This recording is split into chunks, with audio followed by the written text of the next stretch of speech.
Hey everybody. So I want to make a video to really get in depth as to why invasive species are such a problem and why they're so important. And it's because I live in eastern Tennessee, go Vols, and if you didn't know, the Great Smoky Mountain National Park is well known as being the most biodiverse place on earth because of the way the mountain ridges are and the way that it makes these little pockets of different ecosystems all throughout the mountains. We have no idea how many species there really are there, but we know that we're nowhere close to finding all of them. So being here, I get to see not only firsthand how biodiverse places can be, but also a lot of the places around here don't care about biodiversity. And we're also one of the places that have introduced some of the most harmful things on purpose back in the 80s and 90s and 2000s in hopes to do other things like kudzu and English ivy and many of these other Oregon grapes that were all introduced here purposefully for ground cover and erosion control and shaded growth, and it's all gone bad. So being here and being a part of the ecological society, it's near and dear to me to talk and explain just why invasive species are such a problem. So I put some things on the board so we can explain it easier. And here I'm just going to show that. So that is like your tertiary levels of an ecosystem. So your producers, which are plants, anything that is an autotroph, it makes its own food, is a producer. And then you have primary consumers, things like bugs, rabbits, herbivores, things that just eat the producers. Then you have your secondary consumers, which are things that eat the primary, but then get eaten by another mid-level species. So something like your fish, frogs, spiders, things like that, where you don't see it as it's a predator. To me, I call them the cute predators, where I know they eat stuff, but I don't care. But tertiary is your other predators, where it's a predator where I'm not afraid of it, but I know it's a predator. Something like a coyote, something like a snake. So I know I don't want to touch it, but it's probably more afraid of me than I am of it. And then above that, you have apex, which are things that I don't play with. Things like bears, lions, pumas, maybe not wild cats, but things that when you see it out in the wild, it's not afraid of you at all because you're in its house. That's how you know it's an apex predator. And so this is the ladder. And we could go on for hours about what this all means. Things like poison buildup, mercury buildup, what the ladder can do. But right now, what we're going to focus on is just how important these things are. And I'm going to use invasive plants as this reasoning because to me, it's the easiest to show what kind of an impact it is. So I have a little food web here above our question. And we have a producer, and our producer in question is just a plant. We're going to say it's just an undergrowth shady plant that all three of our friends here eat. And we have a deer, a rabbit, and some bugs. Well, the bugs feed frogs and birds. Our rabbit feeds wolves, hawks, coyotes, and snakes. And the deer feeds coyotes and wolves. Now, of course, we can add in humans on all of that, but I've just left us off of there because we're the overarching apex predator. But with this, if we were to take out that producer, now all three of those are now having to compete for another plant that now has a more limited. And with this, we can say this is for just an evergreen, low growth plant that now English ivy has taken over. I posted a video in my shorts the other day of what that looks like. And in my backyard, I have about an acre that has a privacy fence around it for my dogs. And in my backyard, I have flowers, I have random plants, I'm a part of the Arboretum Society here, and I go to the plant sale every year. I help out when I can, but mostly I go there and make sure that I buy native plants from sellers that sell native plants in Tennessee. So I have all sorts of wildlife in and around my yard, but in the woods right next to my yard where English ivy has taken off down the hill, and it's nothing but English ivy, Oregon grape, and then old growth trees, which of course love the trees there, but since that's all that there is, there's no squirrels, there's no chipmunks, there's no rabbits, there's no deer in my side yard unless one of the neighbors is feeding them. There is nothing for those guys to eat because they don't eat English ivy because they can't digest it because of how glabrous the leaves are.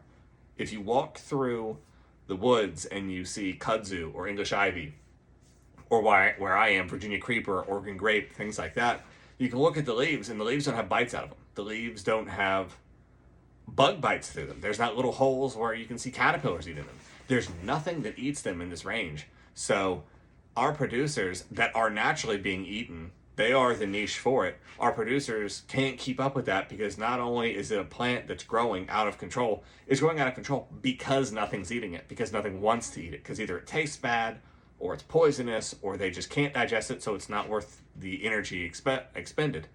That's why the invasive plants are invasive. It's not that invasive plants are invasive because they grow really good and they showed up to a place. They're invasive because they're damaging the ecosystem. And the bigger issue is, and this is something that a lot of people don't understand, if we take our imaginary situation and now our producer is gone. So in our little house, our producer has now disappeared because of the fact that English ivy has grown on top of it, so it's gone. So now that he's gone, and all of that's gone, all of these guys now have to go elsewhere to find food. So we'll say that they're going there, finding, there's other plants around, and they're probably being competed with the English ivy as well. But the issue is that if the ivy is now in its place,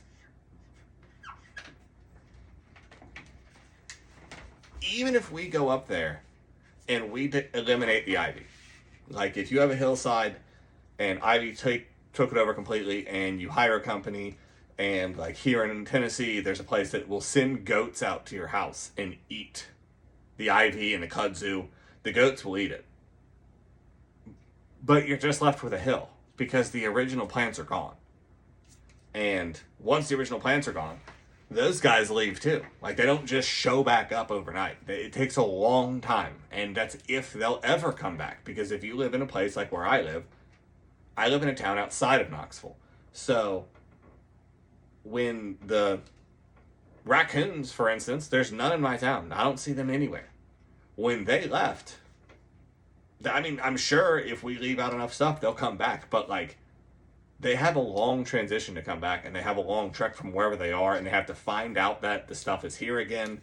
And it's a very long process. So one of the big topics and understanding about when you start learning about ecology and invasion biology is that the ecosystem that's terrorized and broken because of the invasive species, it doesn't come back. It can never come back. Like, it's gone forever now. Like, even if you eliminate the invasive species and reintroduce the old species, everything there now had to adapt to other stuff. There's less deer in the herds because they didn't have as much food. There's less rabbits because there's not enough food. There's less bugs.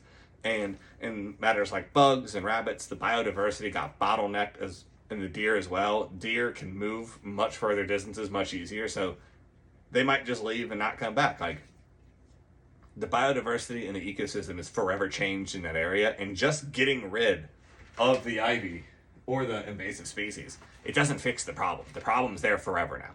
So the big thing is why my channel has so much to do with invasive species and ecology and biology is the fact that we need to educate as many people as we can about invasive species and just try to stop the spread of them, because putting them in a little bit is never a good thing, because every invasive species was invasive at one point. It was introduced on accident 90% of the time, and then it got out and it wreaked havoc.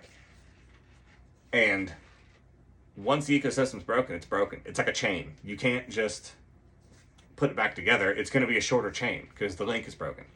Now, couldn't we spend the time and the money and the resources to try to rehabilitate the places, to try to bring it back to as close as we could before? We can get it close. We can.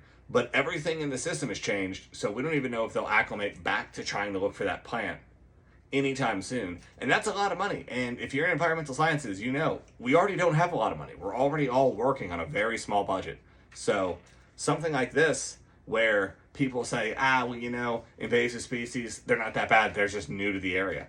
That's not invasive. That's non-native. And there's plenty of non-native things around where I live and other places that, like, it's fine. But It's not fine, because once things are eliminated from the ecosystem has to adapt without it. And then even if we eliminate the problem and reintroduce, it's already changed. So it's already different. And so it's all we have to figure out how to counteract it early enough. And to me, it's like sex education. The best process is understanding before it happens and having the knowledge going in and the understanding so everyone can make decisions based on the correct information going ahead. So yeah, this is why invasive species are important. This is like just a little demonstration so I could show you guys, like, this is what I mean, and this is why I'm always complaining about invasive species. This is it. And as always, thanks for checking everything out. Thanks for checking out the channel. Like, subscribe, share it so we can get more stuff. Once the channel keeps growing, we've been getting good growth with everyone. Everyone is lovely and awesome.